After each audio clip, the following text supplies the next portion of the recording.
Hi, my name is Jessica Monti, and I am the director of Loudoun Community Press. In the following video, I'm going to guide you through a workshop on bias in media. So let's go ahead and get started. Okay. So, bias in journalism. This presentation accompanies a video by journalist Danielle Nadler, who also works and writes in Loudoun County, Virginia. So the first thing that I'm going to ask participants to think about is, what is bias? And what I've shown here is an image or a graphic with words such as tall, hardworking, weak, religious, reserved, overweight, strong, old, cooperative, optimistic, low income, employed, masculine, gay, short, fit, etc. So many of these words might be thought of as descriptive words or adjectives, but generally what these words are assumptions. These are assumptions or ways that we tend to categorize other people based on our first impression, what they look like, or how we have categorized their behavior. So the Oxford Languages Dictionary defines bias as prejudice in favor of or against one thing, person, or group compared with another, usually in a way considered to be unfair. And so most of us are familiar with this concept of bias, but what we need to think about, especially if we produce media or we're in journalism, is how is the presence of bias within ourselves present in the media that we produce? And as consumers of media, which so many of us are, just think about using your phone and the different applications that you use, the different information that you interact with. What bias do you sense in those pieces of information? And you have to remember that behind most information, except for computer generated text, and even computer generated text is arguably subjective because there was a human behind the programming of that computer generated text. There's bias, right? Humans have bias. So something that I want you to think about is, what does it mean to be unbiased? And I guess more importantly, is it possible to be unbiased? So at this point, if this were a live workshop, this is where I would pause and I would ask participants to think about this. Do you think it's possible to keep your opinions out of the stories or the media that you produce? So irregardless of what kind of media you produce, and I'm assuming if you're watching this in some way, you are engaged in producing writing, video, journalism, academic articles. Do you think it is possible truly to keep your opinions out of what you produce? In journalism, there are different types of bias, and I've listed them here, and I'm going to go through each item. There's bias by omission, bias by selection of sources, bias by story selection, and bias by word choice. What is bias by omission? Well, that's when you leave facts out that you don't like or that you don't think are true. So this can happen when you are reporting on an accident, and perhaps the accident involved a business owner that you know. And there are facts about the accident and what the business owner did that don't appeal to you, or perhaps you have a friendly relationship and you want to protect this business owner from getting in trouble. If you choose not to share information that can come across as damaging to this individual, you are withholding the truth. And when you withhold the truth, you are omitting information, and that is considered bias. Bias by selection of sources. So this is when you include sources that only support one view. So for example, if you were reporting on masks, we're living through the pandemic as I'm making this video. So for example, if you were to attend a public hearing and the public servants requested that all in attendance wear masks, and perhaps one public servant who was in attendance refused to wear a mask.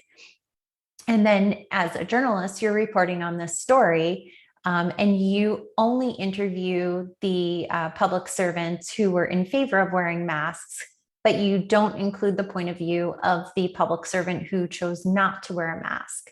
Whether or not you agree with or without wearing masks at a public hearing, you're choosing to select some sources and not other sources. And so you can see selection of sources is very closely related to omission of sources.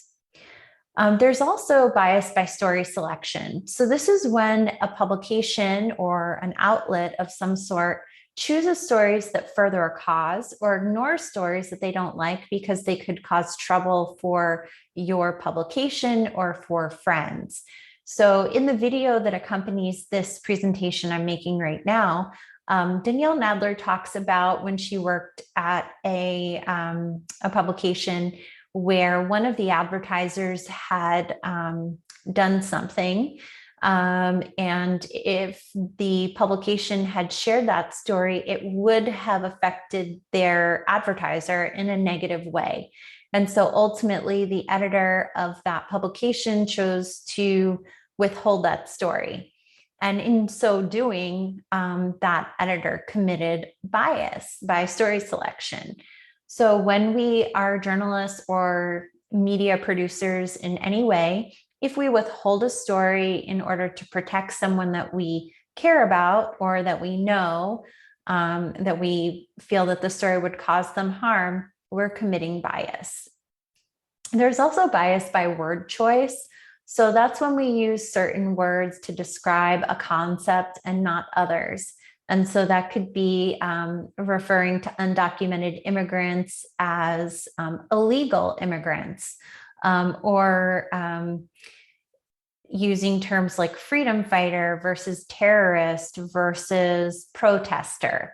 So these are all different words that could potentially describe the same concept, but certain words have different connotations than others. And so as journalists, we do want to try to use the most neutral words that we can when we're relaying information. And so I'm actually going to skip over this part of my presentation, but I can link to something on the Latin Community Press website where you can download an exercise to help you think more critically about word choice. Another part of this exercise that would be useful for younger journalists is to think about helping verbs versus active verbs in the simple tense. And this exercise, again, is to help young writers write in a more active way rather than a passive way. So I'm going to go ahead and skip over this. And again, this is just a reminder to new writers, when you're writing, again, you want to avoid those passive verbs and you want to use simple present tense active verbs. But let's go ahead and keep moving. So what I'd like to share with you now is a quiz that you can participate in. This is called Project Implicit, and this is a survey. It's a survey that helps you identify any kind of bias that you may have. And even if you think that you're unbiased about something, this test will probably surprise you. So you do have to click I wish to proceed. And then once you click on that, you can go ahead and select from a number of different topics that you may be surprised to find out that you have a bias about. So it could be something like gender and its relationship with science, any kind of bias that you may have about religion, any bias that you may have about transgender, etc. There's a number of different categories here. And it is interesting to think about what kind of biases that we have. And most humans, we have bias. This is a chart that's put out by an organization called All Sides Media. And what this is just a chart that categorizes, and so I guess there is a little bit of bias there, but what it does is it categorizes different media outlets and where they fall as far as the bias that their reporting indicates. So you can see over here, the far left, they have something called Alternate, BuzzFeed News, Huffington Post, Mother Jones, The New Yorker, the New York Times Opinion, etc. And then over in the center column, we can see Associated Press, BBC, Christian Science Monitor, Newsweek, NPR, Reuters, USA Today, and then the Wall Street Journal News Only section. Then over here, you have the right, and then the far right. And over here in the far right, you have things like the Daily Mail, Fox News Opinion, the New York Post Opinion. So I do encourage you to take a second to look at this. You can click on the link here. I'll go ahead and link to this presentation in the comment section below, and go ahead and think about, what bias does your favorite publication lean towards? And that might be something for you to consider. So if we were in person here, I would have you take a look at a news story, and then I'd have you look for any presence of bias in that story, either by placement of information, word choice, etc. So this final writing assignment that I would love for people on the internet to try, certainly members of the cohort at Loudoun Community Press to try, is to think about something that you have a strong opinion about, and then reflect on that opinion and what steps you would take to keep that opinion out of your reporting and writing. And so here I've given this example of an opinion about the legalization of marijuana use could impact a story on legislation to decriminalize its use. So an unbiased reporter would want to make sure that both sides of the issue are accurately and fully reflected to avoid writing a slanted story. So again, stick to the facts and present viewpoints from both sides of the story, so that when you share that information with the wider public, they can look at sources of information and make their own decision about a story or an issue in their city, state, country. These were some notes from a previous session that we did. And these were some of the notes that one of our previous participants, David, gave back. So this is what he would do to prevent bias. So tell all of the facts, even if those facts might hurt a friend, someone that you want to protect, or maybe if you're a publication, a advertiser that you don't want to lose, but perhaps they're engaged in some problematic practices. Other ways to prevent bias is to be honest, include more than one perspective, place important stories where readers will see them, even if we do not like the story. So that would be if you are the publisher of a newspaper, and again, there's this story about one of your advertisers that you don't want to share, you don't want to put it on the front page of your publication. So you tuck it away on maybe the inside back page where maybe not as many readers would see it. That's bias, right? So we want to avoid doing that. And then last, I've been harping on this in this talk, but use words that are neutral.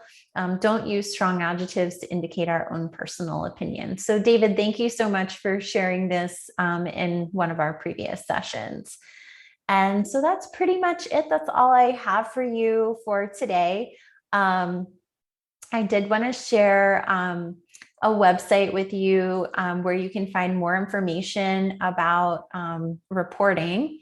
And that website is Loudoun.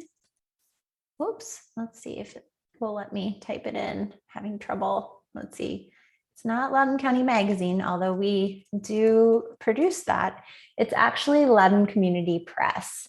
And so if you are someone in media or you are a teacher that is teaching students about producing media, we do have a number of resources over here. So we have a talk from the public information officer from Loudoun County Public Schools on ways to improve your writing, interview skills, which are so important for young aspiring journalists and media producers, bias in reporting. So this is the talk that I've been referencing here, and effective editing practices. And if you're someone that gives workshops for the public, or you are a journalism teacher, there are a number of Google slide presentations in here. So here's a link right here to examining bias in media. And again, I will link to that in the description below this video. How to write a lead, how to conduct an interview, and very important for all of you writers out there and video producers, the best revision techniques, because we always want to put something that's nice and clean and clear out there for our viewers and readers. So I'm going to go ahead and stop sharing. And again, my name is Jessica Monti. I am the director of Loudoun Community Press.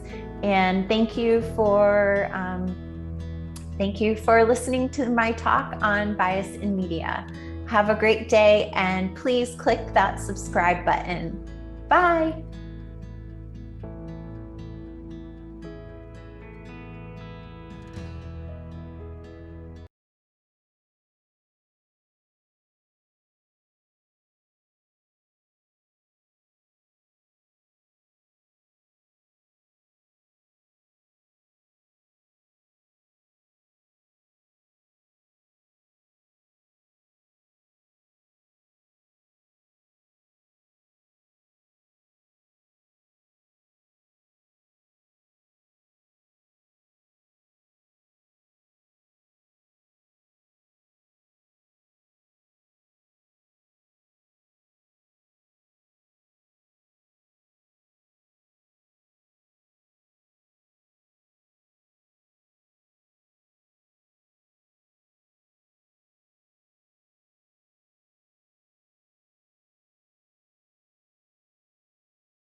The next thing that I'd like to have you all think